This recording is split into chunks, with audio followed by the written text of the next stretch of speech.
할렐루야, 반갑습니다. 우리 옆에 있는 분들 같이 인사하겠습니다. 반갑습니다. 기도 바랍니다. 오늘은 이제 성령의 열매의 9가지 중에서 세 번째 화평에 대해서 같이 나누도록 하겠습니다. 성령의 열매는요, 하나님의 선물이자 또 우리의 수고의 열매입니다. 그래서 성령을 받은 자는 반드시 이제 열매를 맺게 되어 있습니다. 그래서 예수님께서 말씀하신 것처럼 나는 포도나무여 너희는 가지니 나에게 붙어 있으면 열매를 맺고 이렇게 말씀하지 않습니까?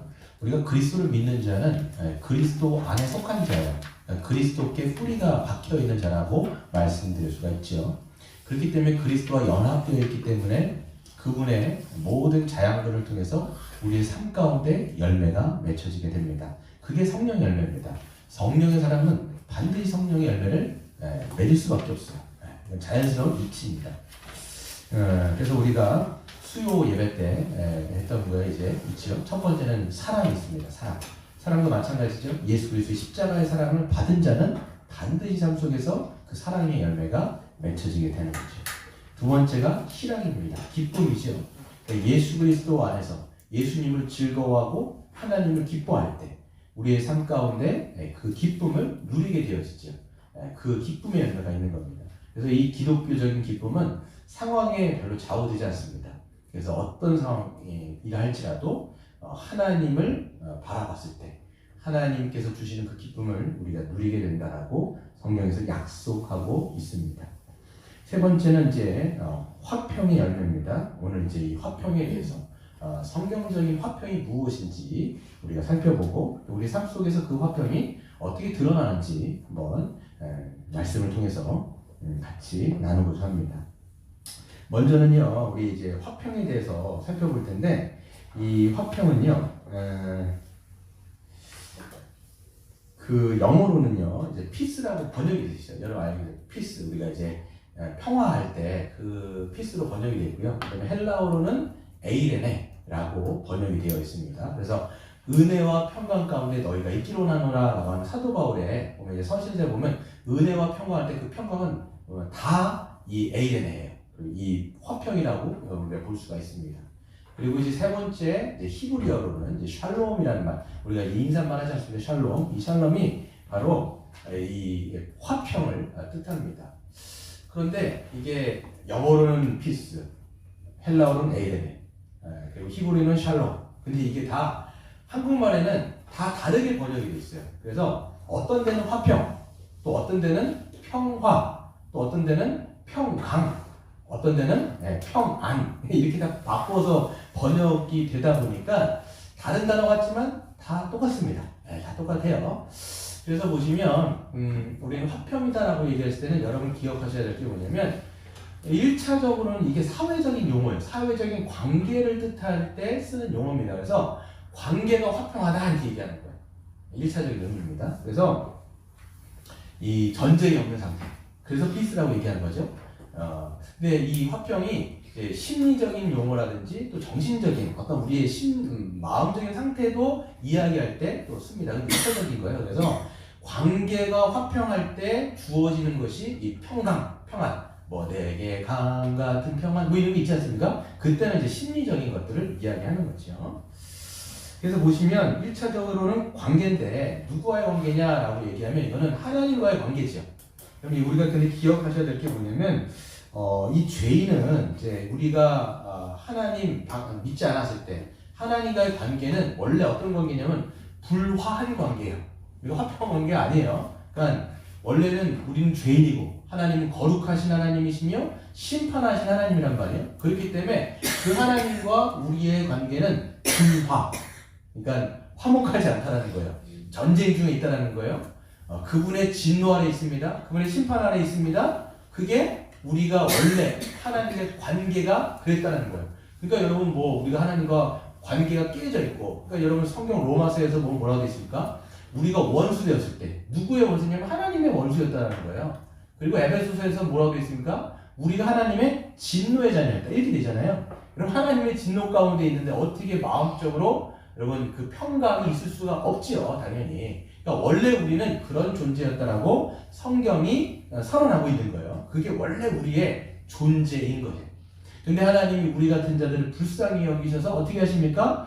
그 아들 독생자 예수 그리스도를 보내시고 그 다음에 우리가 죄인이기 때문에 하나님은 심판자이기 때문에 심판을 우리에게 죄에 대한 심판을 가하셔야 되는데 우리에게 가하신 것이 아니라 누구에게 가하세요? 바로 당신의 독생자 예수에게 우리의 모든 죄의 짐을 거기다 얹어서 그리고 거기서 심판하여 죽이신 자리가 뭐예요? 갈보리 십자가 언덕인 거예요. 그래서 모든 죄가 다 끝났습니다. 모든 죄에 대해서 심판이 다 끝났어요. 예수님 뭐라고 말씀하십니까? 내가 다 이루었다 라고 말씀을 하시지요.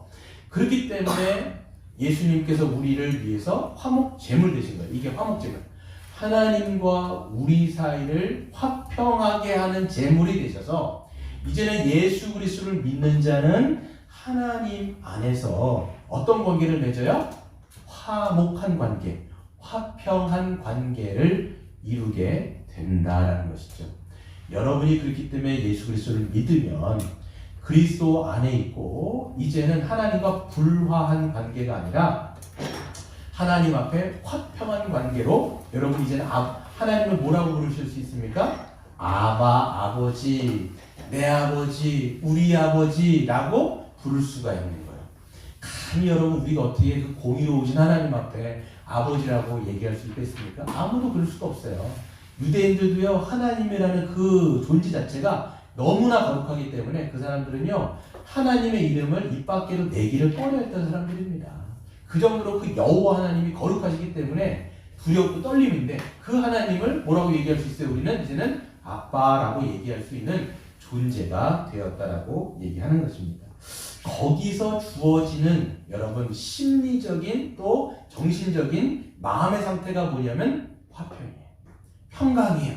그래서 관계가 회복되었기 때문에 우리의 마음적으로도 평강을 누리는 거죠. 그래서 우리가 내게 강 같은 평강. 내게 강 같은 평 아닌가요? 잠깐. 내게 강 같은 평안. 내게 강 같은 평화. 네, 그렇죠. 다 번역이 달라가지고 다 피스로 번역되어 있고 내게 강 같은 평화. 뭐로부터 평화냐면 여러분 죄로부터 자유하게 됐어요. 죄책감 또 우리가 죄로 말미암은 그 심판에 대한 두려움 거기로부터 다 해결된 거예요. 예전에는 그 심판 가운데 두려워 떨면서 하나님 앞에 내가 그 심판당하면 어떡하지? 내가 죄로 말미암아 지옥 가면 어떡하지? 이런 두려움 가운데 벌벌 떨던 자들이 예수님 때문에 모든 게 다 해결돼서 내가 거기서부터 자유하게 됐다. 그러니까 거기서부터 나오는 게 이 심리적이고 또 이 뭡니까? 이 정신적인 평안도 거기에서 다 주어지는 거예요. 그래서 여러분 로마서 5장 1절에 보면 그러므로 우리가 믿음으로 의롭다 하심을 받았으니 이게 중요한 거예요. 우리가 믿음으로 의롭다 하심을 받았으니 우리 주 예수 그리스도로 말미암아 하나님과 화평을 누리자 이렇게 사도 바울이 누립시다 이렇게 얘기하는 거예요. 너희는 이미 하나님과 화목한 관계 아니냐? 하나님과 그런 관계를 아주 그냥 충만하게 누리십시오라고 이야기를 하는 거예요. 복음서에 보면요, 그런 여인이 한 명 나옵니다. 여러분 잘 아시는데 그 12년 동안 혈루증에 걸려가고 고생했던 여자가 나와요. 혈루증이라고 하면 이제 유대 사회에서는 아주 레위기법에 따르면 부정한 여인이에요. 그렇기 때문에 이 사람은 사회 커뮤니티 안에도 들어가기가 어려워요. 왜냐하면 유대인은 그런 죄를 부정하다고 여겼기 때문에 종교적으로도 소외되고 사회적으로도 격리되어지는 지금 말하면 이제 우리가 막 격리하잖아요. 이것처럼 격리되어지는 그런 여인이지요. 12년. 여러분 이게 말이 12년이면 엄청 긴 세월 아닙니까? 엄청 고통을 당하고 힘이 들고 사람들의 시선들 때문에도 불편하고 이렇게 살던 사람인데 이 사람이 이제 이제 어떤 거냐면 용화단은 한의원인지 모르겠는데 용화단의 의사는 다 잡아봐요. 근데 거기 뭐라고 써있냐면 이게 효험이 없어요. 돈만 허비하고 오히려 병이 더 중하여졌더라라고 마가복음에 기록되어 있죠. 그러니까 고통이 가중된 거예요. 돈은 돈대로 쓰고 몸은 몸대로 아프고 힘이 든 거죠. 그런데 이제 어느 날 예수님이 오셨다고. 그 당시 이제 예수님 하면 엄청나게 정치적으로 사회적으로 센세이션을 일으키는 분이었거든요. 왜냐하면 메시아로 지목되어지는 그런 분이었기 때문에 사람들이 몰려갑니다. 그러니까 이 여자도 정말 저분이면 나를 고칠 수 있다. 이런 믿음이 생긴 거예요. 믿음이 있게 된 거죠. 그러니까 예수님이 왔다라는 소식 때문에 갔는데 어때요? 사람들이 너무 많이 몰린 거예요. 거의 수천 명이 몰려 있으니까 예수님 거기 앞에 갈 수가 없어요. 근데 마음에 어떤 생각이 드냐면 저분을 꼭 가가지고 만지면 내 병이 나을 거라고 하는 믿음의 확신이 생긴 거예요.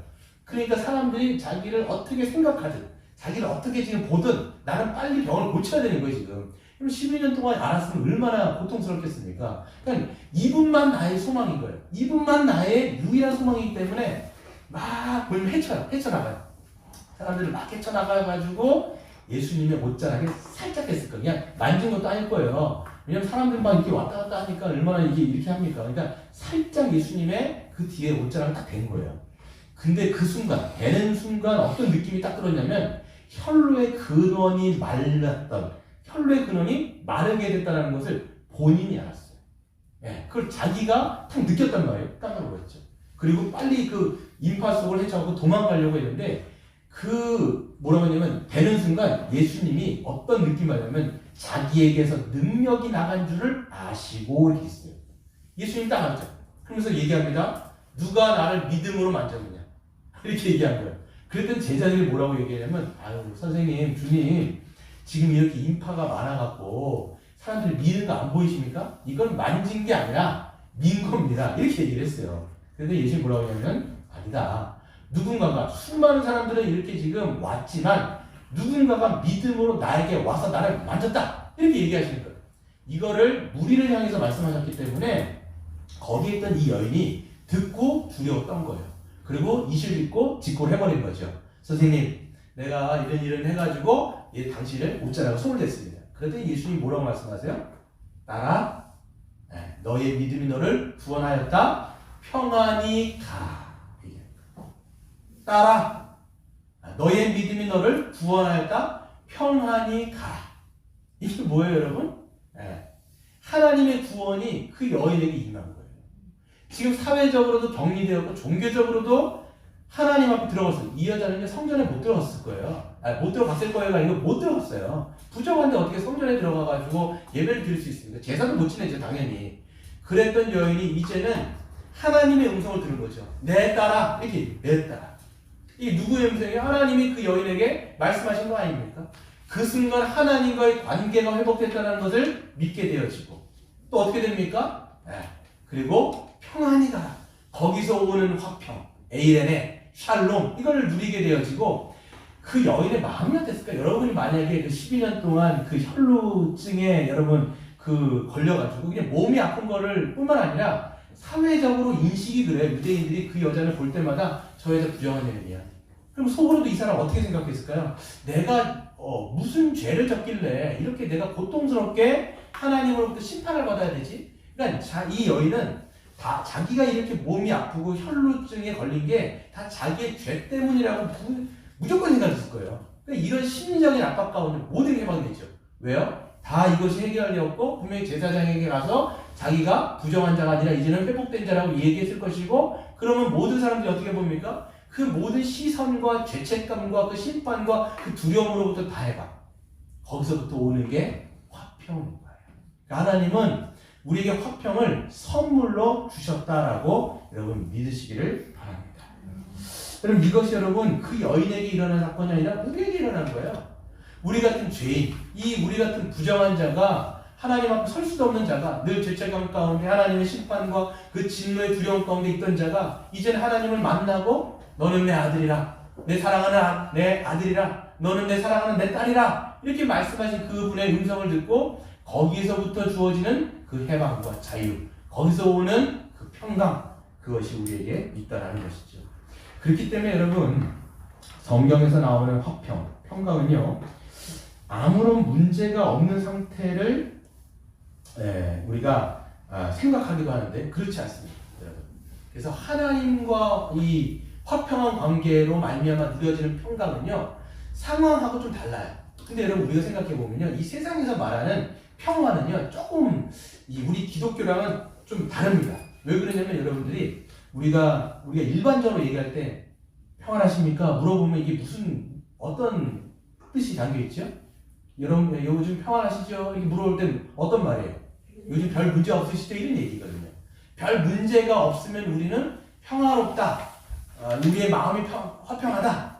또는 평강이 넘친다. 이렇게 생각을 하는데 기독교에서 우리 주님께서 약속하신 화평은요. 하나님과의 관계가 회복되어진 화평, 그렇기 때문에 거기에서 주어지는 그 자유함 가운데 오는 평강, 그런 것이기 때문에 이거는 우리의 상황하고 좀 다릅니다. 상황이 아무리 여러분 이 뭡니까 풍랑이 많고 뭔가 여러분 우리의 이 사방에 우겨싸움을 당한 것 같고 그 다음에 우리의 삶 속에서 여러 가지 문제들이 터진다 할지라도 우리는 평강을 누릴 수 있다 없다? 누릴 수 있다는 거예요. 하나님이 우리의 아버지가 되시기 때문에 그 아버지 되신 하나님을 우리가 굳게 믿음으로 말미암아 전적으로 신뢰함으로 말미암아 그 하나님이 이 상황이 이럼에도 불구하고 우리에게 화평을 주시는 분이라는 것을 여러분이 믿으시기를 바라고요. 저도 삶 가운데 그런 것들을 경험하기를 바랍니다. 네. 저도 이게 설교를 작성하다가 이런 것들이 이제 하나님의 약속이거든요. 사실 약속인데 제가 생각을 해봤어요. 나에게 이런 힘든 일들이 주어졌을 때 정말 예수 그리스도를 의지함으로 평강을 누릴 수가 있을까? 설교자니까 이게 앞에서 말은 하는데 이게 정말 어떤 문제가 탁 터졌을 때 이걸 내가 정말 주를 의지함으로써 그를 누릴 수 있겠는가 이렇게 생각하면 하나님의 약속이기 때문에 우리는 믿는 거예요. 또 우리가 믿기 때문에 여러분이 그런 상황이 혹시라도 우리가 있을 때 여러분 그것들을 누리심으로 그리스도를 더 경험하신 여러분 되시기를 바랍니다. 여러분 삶만 아니라 저 삶도 마찬가지일 거예요. 어제 이게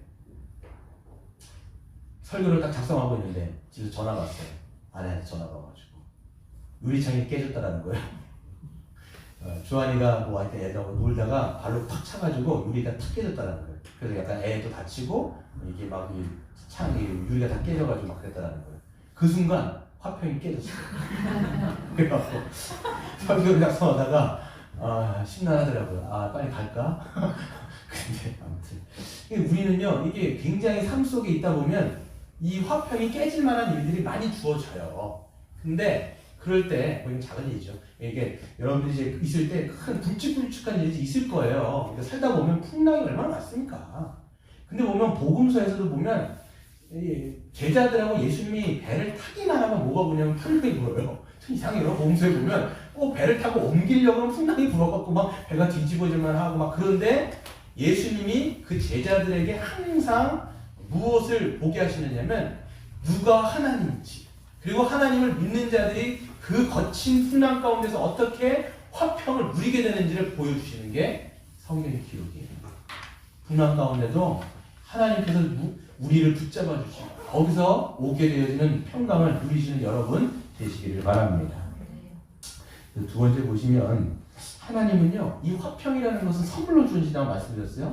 수직적인 관계가 회복됩니다. 근데 하나님은요 또 선물을 주시는데 수평적인 관계가 회복되어지는 이 화평을 우리에게 선물로 주신다는 거예요.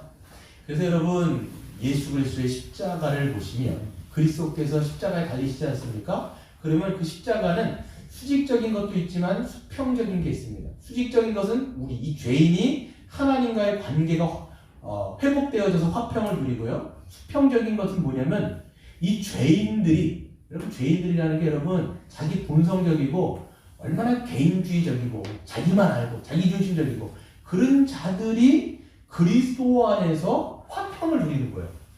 이게 놀라운 일이죠. 그게 어디예요? 교회예요. 네. 그게 교회예요. 십자가의 은혜가 부어져서 탄생된 게 교회입니다. 그래서 우리는 이 화평을 교회로 말미암아 이 선물로 받은 공동체가 에클레시아, 교회인 것이죠.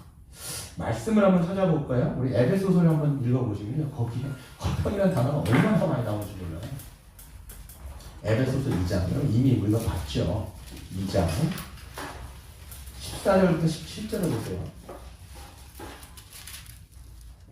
에베소서 2장 14절부터 17절. 네, 여러분 눈으로 따라오시고 제가 읽으면서 볼게요.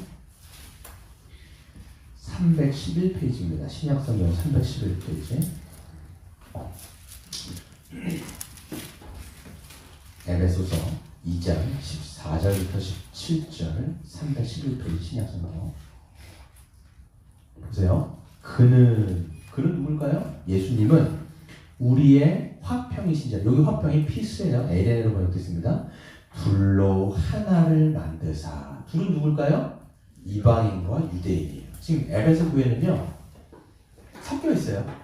이방인 신자도 있고 유대인 신자도 있어요. 네, 이방인 신자가 80%, 유대인 신자가 20%. 이 사람은요 섞일래야 섞일 수가 없는 기름과 물과 같은 존재거든요. 서로를 아주 적대시하는 사람. 특별히 유대인들은요 자기는 선민, 자기는 율법도 갖고 있고 거룩한 백성이다 이렇게 생각. 우리는 하나님의 백성인데 이방인들, 그 당시 헬라 사람들이죠, 그리스 사람들이죠. 그런 사람들을 보면 뭐라고 얘기하냐면 개처럼 취급하는 거예요. 실질적으로 랍비들은요 이방인, 하나님이 왜 이방인들을 만들었지? 대답이 뭔지 아세요? 지옥의 땔감. 지옥에는 땔감이 필요한데 그 땔감 삼기 위해서 저 이방인들 만들었다고 얘기해요. 그 정도로 이방인들에 대해서 혐오하는 거예요. 요즘 우리 시대에 혐오가 대세잖아요. 혐오. 보면 이럴 정도로 갈려져 있는데 이 둘을 그 당시에 예수님이 십자가로 말미암아 탁 붙여놓은 거예요. 이런 사람들이. 그래서 에베소 교회를 이룬 거예요, 지금. 둘로 하나를 만드사 원수된 것 곧 중간에 막힌 담을 자기의 육체로 시고. 이게 뭐겠어요? 그들 사이에 있는 그 사회적인 편견, 종교적인 편견, 이것들을 뭘로 허무셨다고요? 예수님의 십자가로 자기의 몸이 찢어졌을 때 그게 찢어지면서 그들을 합쳐버린 거예요. 이게 여러분 교회입니다, 여러분. 그래서 15절 보세요. 법조문으로 된 계명의 율법을 폐하셨으니 이는 그들 둘로 자기 안에서 뭘 만들었어요? 한 세 사람을 지어 뭐하게 하시고 화평하게 하시고. 이게 에이레네, 피스예요.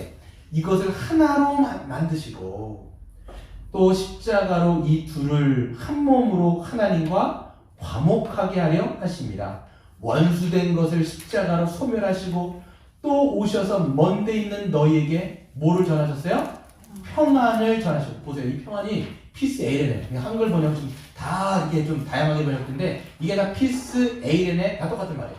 그러니까 지금 하나님이 예수님의 십자가를 통해서 우리를 그리스도 안에서 어떻게 만드셨다고요? 한 몸, 한 세 사람, 한 세 사람.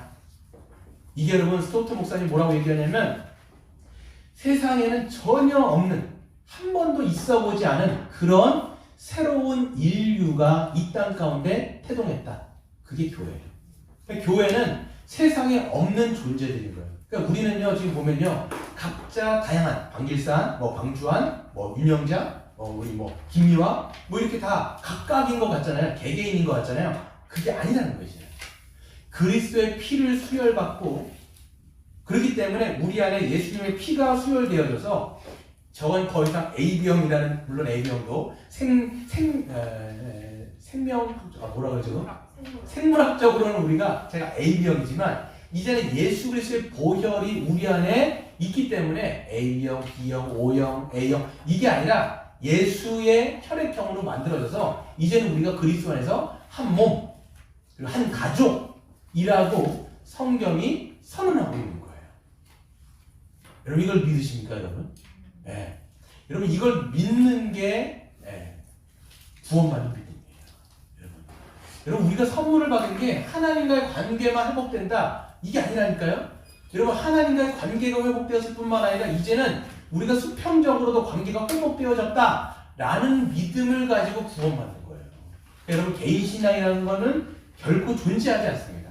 하나님은 개인 신앙이 아니라 공동체적인 거예요. 항상 여러분 그 신약에 있는 이 서신서를 보시면요 너라는 단어를 쓴 적이 거의 없어요. 이건 개인선이 쓸 때 사도 바울이 디모데한테 개인적으로 얘기할 때만 썼죠.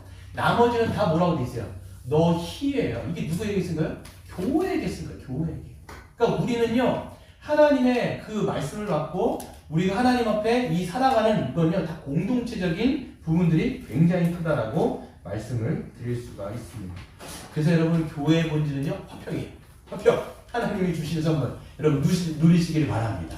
그래서 여러분 교회의 역사 가운데 보면요 하나님의 성령이 부어질 때마다 이 한몸됨을 누리게 되는데 아주 그 당시 사회적인 관습이라든지 인습을 다 뛰어넘습니다. 초대교회도 마찬가지예요. 지금 보면요, 유대인과 이방인이 하나 되어갖고 한 몸으로 살아가요. 그리고 실질적으로 교회에서 부어질 때마다 로마 교회 같은 데가 보면요, 로마서 같은 데 로마 교회잖아요. 사도 바울이 세운 교회는 아니에요. 그런데 그 교회도 이방인의 유대인인데 거기에서 보면요, 로마 교회에 하는데 황족들이 있어요. 황족들이 있고 노예 출신들이 있습니다. 전혀 클래스가 다른데요. 거기에서 어떤 일들이 벌어지냐면 그 황족하고 노예들이 그리스도를 믿는 믿음 때문에 뭐라고 불러요? 브라더, 시스터 이렇게 부르는 거예요. 형제 자매요. 이렇게 말이 안 되는 거죠. 자유인하고 노예가 어떻게 같습니까? 그들 그 당시에 사회의 인습에 따르면. 근데 그게 없어져 버렸다는 거예요. 그리고 실질적으로 여러분 1906년도에 이제 오순절 운동을 여러분들 보시면 하나님이 이제 확 성령의 기름을 부어주실 때가 있었어요. 보면 이게 이 아주사라고 하는 지역에서 큰 부흥이 일어났어요. 거기에서 쓰임 받았던 목사님이 윌리엄 시모어라고 하는 흑인 목사님이세요. 생긴 경우는 마이크 타이슨같이 생겼어요. 막 이렇게 우락부락하게 생겼는데 뭐 배운 건 없죠. 근데 목회자는 어떻게 보면 안수를 받았나 봐요. 근데 너 공부를 하고 싶어가지고 공부를 막 하러 가는데 누군가에게 누구를 소개를 받냐면 찰스 팜이라고 하는 백인 목사님을 소개를 받습니다. 근데 그 당시 1900년도에는 미국에 짐 크로우라고 하는 법안이 있어요. 이게 뭐냐면 흑인과 백인은 공중 건물에 있어서 같이 못 써요. 화장실도 달라요. 교회도 백인 교회가 있고 흑인 교회가 있습니다. 수영장도요, 백인 게 있고 흑인 절대 못 들어가요. 그리고 버스를 타게 되어지면 백인은 앉는 자리가 있고 흑인만 앉는 자리가 있어요. 딱 나뉘어져 있어요. 그런 상황 가운데 이제 이분이 공부를 배우고 싶다고 갔는데 이제 당연히 이 백인 목사님이 당신은 흑인이기 때문에 이 교실에서는 배울 수 없고 배우고 싶으면 밖에서 배우라고 얘기한 거예요. 그러니까 이제 이분은 배우고 싶은 마음 가운데 교실이 아니라 저기 복도에서 공부를 한 거예요. 근데 거기서 뭘 듣게 되냐면 이분이 막 이제 설교를 이제 뭔가를 가르치다가 성령 세례 때 방언을 받는다. 이게 이제 마음속에 깊이 남은 거예요. 성령 세례를 받으면 방언을 받는다. 물론 잘못된 신앙이죠. 그런데 이거를 마음에 확 따가지고 이분이 이제 나사렛이라고 하는 교회에 가가지고 이걸 설교를 할 때 그런 설교를 한 거예요. 나사교단에서. 근데 그 한 번 설교하고 쫓겨났어요. 다음날 이제 한 번 저녁 집회를 하고 다음날 아침에 왔는데 어떻게 되냐면 문이 닫혀 있는 거예요. 오도 가도 갈 데가 없는데 거기에서 또 은혜 받은 성도가 그 사람을 자기 집에 데리고 가가지고 이제 한 거죠. 거기서 똑같은 설교를 했습니다. 근데 거기서 성령의 어떤 부흥이 있었던 거죠. 누군가는 방언을 하게 되고 누군가는 예언을 하게 되고 또 누군가는 쓰러지게 되고 거기서 이제 입소문이 막 타다 보니까 사람들이 막 몰리기 시작한 거예요. 사람들이 막 몰리기 시작하니까 집에서 예배를 드릴 수가 없으니까 아주사라고 하는 거리에 가가지고 건물을 사서 거기에서 집회를 막 하기 시작한 거예요. 입소문이 막 나니까 사람들이 엄청나게 몰려든 거죠. 그래서 거기 보면요, 기록에 보면 계단이 한번 무너졌을 정도로 사람들이 엄청나게 몰렸는데 그게 3년 반 동안 계속적으로 그런 성령의 불길이 솟아올랐다라고 얘기됩니다. 근데 거기서 중요한 건 뭐냐면 방언을 했다 안 했다가 중요한 게 아니라 예언을 했다 안 했다가 중요한 게 아니라 그 일을 통해서 발생되어지는 사건이 뭐냐면 교회가 생겨났고요. 그 교회 안에 어떤 일이 벌어졌냐면 짐 크로우 법안 때문에 사회적인 그 장벽들이 있는데 그 사회가 그 교회는 백인과 흑인이 함께 있어요. 아시아인이 함께 있어요. 그리고 오히려 그 흑인, 그 윌리엄 시모어라고 하는 분이 담임 목사, 그 백인들이 부목사와 서번트로 섬겨지는 그런 교회가 이루어지는 그런 놀라운 일들이 벌어졌다라는 것이 아주사 그 부흥운동에 있어서의 놀라운 역사라는 거예요. 또 여러분 우리가 초대교회 때마다 또 하나님께서 이 교회 역사를 진행하실 때마다 보여주신 은혜가 뭐냐면 이 교회를 태동할 때 이 인간적인 인습 또 사회적인 편견 그리고 우리가 가지고 있는 이 중간에 막힌 담을 다 허무셔서 하나로 만드신다는 것들을 우리가 교회의 역사 가운데서도 볼 수 있다는 것이죠.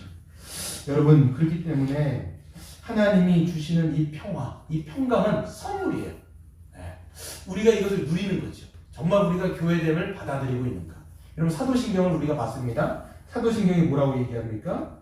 뭐라고 우리가 고백하죠? 나는 성령을 믿으며 거룩한 공교회와 성도의 교제를 믿습니다라고 기록하죠. 즉 우리가 믿어야 할 것은 그리스도의 십자가, 십자가가 우리 사이에 막힌 담을 허셨다는 것과 그렇기 때문에 우리가 그리스도 안에서 한 몸, 한 가족이 되었다는 것을 믿는다는 거예요. 그래서 여러분, 이 교회 한 몸으로 들어오는 초입이 뭘까요? 그게 세례예요. 세례가 너무나 중요하다고 누누이 말씀을 드렸습니다. 저희가 이제 정연을 얘기하죠. 그래서 세례가 이제 초입인데 바로 세례를 받음으로써 어떻게 되는 거예요? 나의 옛 자아는 죽는 거예요. 옛 자아라고 하는 게 뭐냐면 자기를 개별로 인식하고 자기를 개인적으로 받아들였던 자기중심적이었던 이 개별적 자아는 이제 죽었어요. 그리고 그리스도와 함께 새로운 생명으로 탄생했습니다. 이제는 새로운 존재가 됐다는 거. 그 새로운 존재가 뭐냐면 이제는 더 이상 개별적 자아가 아니라는 거예요. 이제는 어떤 자아가 되는 거예요? 그리스도 안에서 한 몸 된 자아로 자기를 인식하고 자기를 믿고 그렇게 교회적 존재로 교회적 자아로 살아갈 자들이 세례를 받는 거라는 거예요. 그래서 여러분 세례 받을 수 있는 믿음이 어떤 믿음이냐면 나는 하나님 앞에 구원받아서 그 믿음만 있으면 불완전해요. 두 가지가 다 있어야 돼요. 어떤 걸 받았다고 자기가 믿어야 돼요. 그렇기 때문에 나는 이 교회를 나의 한 몸으로 받아들이고 이제 교회적 존재로 내가 함께 살겠습니다 라는 그 믿음으로 우리는 세례를 받는다는 거예요. 그렇기 때문에 세례 받은 자는 어떻게 살아갑니까? 한 몸으로 살아가는 거예요. 당연히 더 이상 개별적인 존재가 아니에요. 개별적으로 선택하고 어떤 것들을 판단하고 그게 아니라 교회적으로 생각하고 교회적으로 판단하고 교회적으로 이 몸으로 살아가는 그런 결단을 하는 자들이 이제는 세례를 받고 한 몸으로 살아가는 게 정의원인 거죠. 그래서 정의원들이 세례받은 사람들이 우리가 이제 지금 우리가 못하고 있지만 이제 다시 회복해야 되겠죠. 다시 해야 되겠죠. 시행해야 되겠죠. 뭐를 받죠 우리가? 매월마다 우리 교회 같은 경우는 성찬을 그래서 진행을 하는 거예요. 성찬이 그래서 굉장히 중요합니다. 뭐겠어요? 예수 그리스도의 피를 상징하는 포도주를 마시고 예수님의 살을 상징하는 그 몸을 먹음을 통해서 우리가 한 몸이구나, 한 가족이구나 이거를 인식하고 또 믿고 근데 이게 느슨해졌을 때 다시 이것을 성찬을 거행하면서 다시 확증하고 그리고 성령께서는 우리의 성찬식 가운데 믿음을 허락하여 주셔서 우리의 믿음을 더 강하게 하시고 그 믿음이 어떤 믿음이냐면 내가 하나님과 화평하구나 또 우리 사이가 이제 화평한 한 몸이구나 라는 그 믿음을 더 부여해서 우리를 더 강하게 하신다는 것을 우리가 믿는 것이죠. 여러분 세례를 받은 여러분 또 정의원인 여러분 또 정의원이 되려고 하는 여러분들 또 우리가 이제 성찬에 참여하는 분들은 때때마다 여러분 자신을 인식을 이렇게 하시는 거예요. 한 몸입니다. 여러분 정말 이것을 믿으시냐고 제가 여러분에게 물어보는 거예요. 정말 내 옆에 있는 사람을 나와 한 몸으로 나는 받아들이고 있는가? 하나님이 나에게 화평을 선물로 주셨는데 그 선물을 내가 받았는가?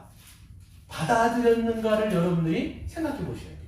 그래서 여러분 이거는요 다 이걸 넘어갑니다. 개인주의적인 것도 넘어가 버리고요 가족주의적인 것도 넘어갑니다.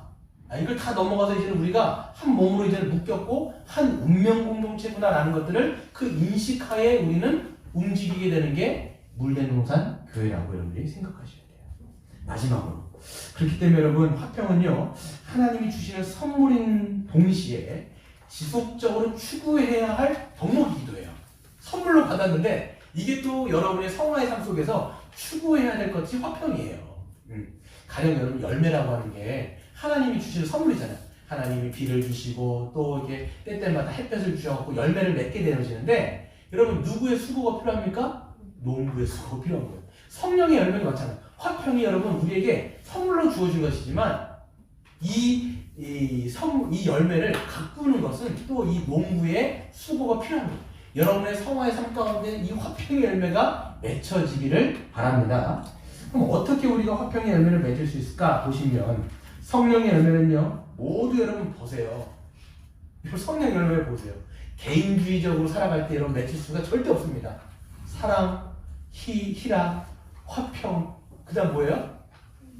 온유, 절제 이게 다 여러분 사람들과의 관계 안에서 우리가 맺어야 될 덕목들이죠. 그러니까 여러분 보세요. 성령의 열매는 하나님이 한 몸 한 가족으로 살아가면서 그것들을 교회 안에서 훈련하고 믿음으로 하면서 그 열매들을 어떻게 하라는 거예요? 가꾸라는 거예요. 그러니까 여러분 공동체가 반드시 필요합니다. 여러분 이 교회 공동체는요 여러분이 이 신앙을 점검하기도 하고 훈련하는 시험장이라고 보시면 돼요.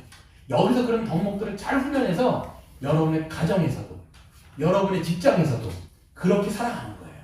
여기서 돼야 돼요. 여기서. 교회 안에서 그렇게 살지 못하면요, 밖에 나가서 절대로 못 살아요. 왜? 여기는 그래도 그리스도와 한 몸으로서 우리가 은혜 받은 자들이 함께 있기 때문에 어찌 보면 살기 쉬워요. 그리스도를 믿는 사람들이 있기 때문에. 밖에 나가면 쉬워요, 어려워요? 어렵죠. 왜냐, 안 믿는 사람들과 관계를 맺어야 되기 때문에 화평하기가 얼마나 어렵습니까? 하지만 여기서 되면 거기서도 그렇게 여러분들이 시도해 보는 거예요. 그럼 보세요. 어떻게 우리가 살아가야 되는가? 우리 마지막 한번 읽고 마칠 텐데요. 에베소서 4장 한번 보세요. 에베소 4장을 보시면 화평하게 살아가도록 우리에게 주시는 권면의 말씀이 있습니다. 4장 2절 3절인데요. 1절, 2절, 3절 제가 한번 읽겠습니다. 신약 성경 313페이지 4장 1절, 2절, 3절 4장 1절부터 3절 그러므로 주 안에서 갇힌 내가 너희를 권하노니 너희가 부르심을 받은 일에 합당하게 하여 이 부르심은요 예수 그리스도 안으로 부르심 즉 교회로의 부르심을 받은 너희가 합당하게 하여 2절 모든 겸손과 온유로 하고 오래 참음으로 사랑 가운데 서로 용납하고 평안에 매는 줄로 성령이 하나 되게 하신 것을 힘써 지켜라. 아멘. 화평을 지금 선물로 줬다는 거 안 줬다는 거예요. 평안에 매는 줄인 성령께서 뭐하게 하셨다 너희들을? 우리를 하나 되게 하셨어요. 이건 선물이에요. 선물로 줬으면 그만인데 뭐라고 말씀하세요? 화평하게 하신 것을 뭐 하는 거예요? 지켜라 얘기하는 거예요. 지키는 방식이 뭐예요? 2절이에요. 모든 온유, 모든 겸손, 그리고 모든 오래 참음, 모든 서로 사랑 가운데 용납하고. 이건 제가 교회로 때 말씀을 드렸습니다. 여러분 겸손이라는 게 뭐예요? 겸손이 뭘까요? 아시겠죠? 겸손이 뭐예요? 남을 나보다 낮게 여기고 낮추라는 게 아니에요. 지금 존중하라는 거예요. 존중하라는 거. 나보다 저 사람이 낫다 생각하는 거예요. 그런 마음에서 우리가 존중하게 되는 거죠. 그렇죠? 아, 저 사람에게는 배울 게 있어. 저 사람은 그리스도의 형상으로 지은 내 형제야. 그렇게 왜 존중하는 거야. 그 겸손하기 때문에 이게 겸손인데요. 그 겸손한 태도에서 나오는 게 온유예요. 내가 저 사람을 존중하기 때문에 그 사람에게 대하는 자세가 친절하게 가는 거죠. 그렇죠? 무시하면 그렇게 절대 못 가죠. 내가 존중하기 때문에 그 사람을 온유하게 대하는, 부드럽게 대하는 거죠. 그렇죠? 그리고 또 뭐가 있습니까? 네. 오래 참음과 서로 용납하는 부분. 오래 참고 서로 용납하는 거. 그러니까 여러분 우린 지체이기 때문에 죄의 영역에서는 잡아줘야 될 책임이 있어요. 서로에 대해서. 사랑한다 그러면 이 사람이 막 죄를 짓고 있는데 가만히 있을 수 없잖아요. 온유하게 그 죄에 대해서 바로 잡아주고. 갈라디아서 6장에 돼 있어요. 그런데 죄의 영역이 아닌 부분들이 있어요. 연약한 거. 그 다음에 약점들, 허물들 있잖아요. 그런 것은 어떻게 돼요? 오래 참아줘야 돼요. 사람 잘 안 바뀌입니다. 여러분 보시면 사람 그렇게 빨리 안 바뀌어요. 제가 저를 봐 알겠어요. 그냥 딱 보면 사람 그렇게 빨리 안 바뀌는 걸 잘 저를 보면 알겠어요. 그러니까 이런 부분들에서는 함께 우리가 세상 말로는 이게 포용이라고 얘기하죠. 관용을 베풀어라 얘기할 때 성경에서는 관용이란 말을 많이 해요. 관용해라. 예수 그리스도의 마음을 품어라. 이게 다 뭐냐면 관용을 하는 거예요. 그 사람 좀 받아주라는 거예요. 서로 용납하라는 거예요. 용납이 뭐예요? 서로 우린 달라요. 30년, 40년, 50년, 60년, 70년. 우리는 산업 배경이 너무 다릅니다, 여러분. 그렇기 때문에 습관도 다르고 여러 가지가 달라요. 그런 것들을 우리가 어떻게 해줘야 돼요? 품어줘야 돼요.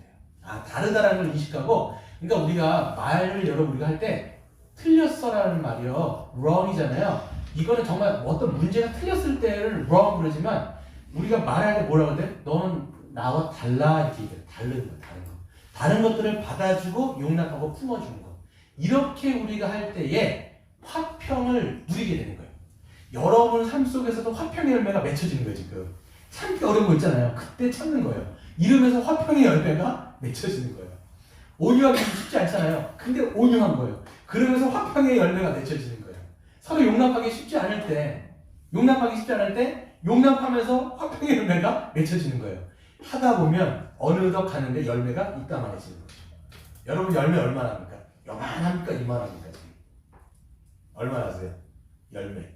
얼마나 할까요? 이 열매. 그러니까 이게 이렇게 하면 할수록 개인적으로도 열매가 맺혀지고 이 교회가 화평 열매를 그때 누리게 되는 거거든요. 힘써시키라고 얘기하기 때문에 반대로 하면 어떻게 될까? 반대로 깨지는 거. 화평이 깨지는 거. 겸손의 반대말이 뭐예요? 교만이죠. 교만은 어떻게 보는 거예요?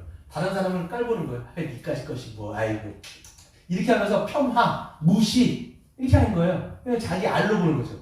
알로 본다는 게 이게 사투리인 것 같더라고요. 그러니까 아래로 본다는 건가요? 이게 아래로 자기 앞으로 깔아보는 게 보는 거예요. 니까지 뭐하냐. 이런 방식은 다 겸손의 반대는 말이에요. 또 이렇게 아래로 보기 때문에 무시하기 때문에 나오는 게 뭐냐면 온유한 태도가 절대 안 나오겠죠. 어떻게 나가요? 자기의 감정을 실어갖고 그냥 필터링 없이 여과 없이 그냥 팍 나가는 거예요. 가시들이 내 안에 있는데 그게 그냥 말로 그냥 확 내뱉어버리는 거예요. 촥촥촥. 네가 상처를 받든 말든 일단 내 감정이 지금 안 좋아. 그렇기 때문에 게다가 너를 무시하는데 거기서 그냥 가시돋친 말들이 촥촥촥 나가면서 그 사람의 심장에 막 꽂히는 거예요. 그래서 상처받는 거죠. 예. 또 오래 참지 못하는 거. 오래 참지 못하는 게 반대가 뭐냐면 사실 분노하는 거거든요. 그리고 서로 용납하지 못하기 때문에 코드가 다른 것을 용납하지 못하기 때문에 화를 내기도 하지만 화를 내는 건 적극적인 태도잖아요. 막 얘기 막 하고 막 자기 감정을 얘기하는 거. 또 근데 소극적인 태도가 있어요. 삐지는 거예요. 여러분 교회에서 제일 무서운 게 뭔지 아세요? 섭섭이. 여러분 섭섭이가 제일 무섭습니다 진짜. 교회 안에서 섭섭이가 돌아다니면요. 한 번 섭섭하시면요. 이게 속에서 섭섭한 거예요. 섭섭하면 어떻게 돼요 여러분? 섭섭하면 삐져요. 삐지면 어떻게 합니까? 말을 안 해요. 무관심. 아유 그래 내가 니 안 보면 그만이지. 아유 그냥 쌩 까야지. 그냥 무관심하고 그냥 닫아버리는 거예요. 여러분 삐지는 것 자체가 분노의 다른 모습이에요. 사실 말해서 막 표출할 수도 있지만 그 분노를 안으로 표출하면서 자기가 문을 닫아버리고 섭섭해버리는 거예요. 그리고 어떻게 합니까? 자기 혼자 할 수도 있지만 삐져버리고 무관심할 수도 있지만 제 3자에게 가요. 자기랑 맞는 사람한테 가겠죠? 자기한테 맞는 사람이 가고 그 사람에 대한 함담을 막 하는 거야. 참 저럴 따더라 막 얘기하고 막 얘기하고 그러면서 여러분 어떻게 되냐면 공동체의 화평이 깨지는 거예요. 관계가 깨진다고요 여러분. 하나님이 선물로 주신 선물이 박살난다고요.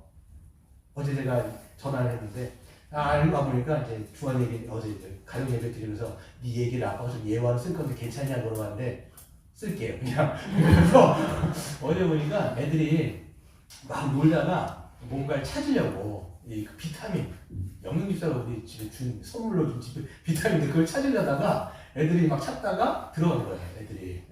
그래서 이제 막 들어갔는데 이 주명이가 문을 닫아버렸어요. 오늘 거기 이제 뒤에 보면 이제 베란다 같은 데가 있거든요. 베란다에 뭐 하여튼 그 베란다가 있는데 문을 확 닫았는데 제공을 했죠. 근데 안 열어준다고 막 하다가 장난으로 발로 그를 팍 찼어요. 찼는데 그게 문이 팍 깨진 거예요. 그러면서 이제 발에 피도 나고 제가 나중에 물어봤어요. 주환이한테 마음이 어땠냐 예배 드리면서 그랬더니 후회스러웠다. 그냥 좀 참고 사실 장난이었는데 막 장난치고 막 그래갖고 좀 했는데 후회스럽더라고요. 괜히 자기도 발도 다치고 또 돈도 깨졌고 막 하면서 이런 게 후회스럽다는 얘기 하는 거예요. 저는 그걸 딱 생각하면서 뭐냐면 우리가 순간에 어떤 것을 못 참으면 정말 그럴 수 있겠다. 우리가 그냥 뭔가를 팍 하는 수 있는 거예요. 그러면서 유리가 쨍그랑하면서 완전히 박살나는 것처럼 이 화평이라는 게 깨질 수가 있어요, 여러분.